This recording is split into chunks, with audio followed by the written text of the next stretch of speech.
I don't see anything concrete. All I see is bluster. He talks about the same old sound bites of things he'd like to do and gun violence and all that nonsense. Red meat for his liberal followers.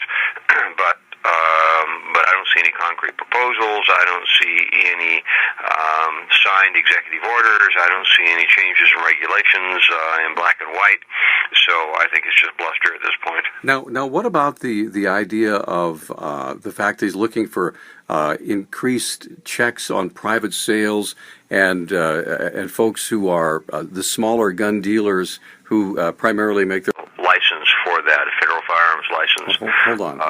So what they're talking about is changing that definition, but that definition is in statute and has been interpreted by the courts, and it's not so subject to the BATF making whatever changes they'd like to make in that definition. So there are limits. There may be something that the president can do about that definition, but it's going to be limited.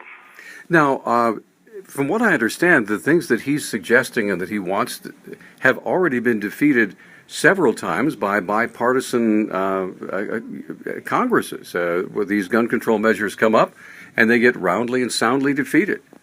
Right. They've been proposed in Congress and they don't go anywhere. And, of course, that frustrates the president. He'd like to have some major gun control, as part of his legacy, but I'm not sure that's going to happen. Okay. So as we move forward here, as the president perhaps expands and further, where do you think this will all end? My crystal ball is a little fuzzy. I don't know exactly where it's going to end. I suspect they'll make some tweak in the regulations, and those tweaks will be pushing the edge of the envelope about what the executive branch is authorized to do in relation to laws passed by Congress, and there'll probably be lawsuits over that, and the courts will probably roll back. At least the executive branch wants to sweep in under its authority.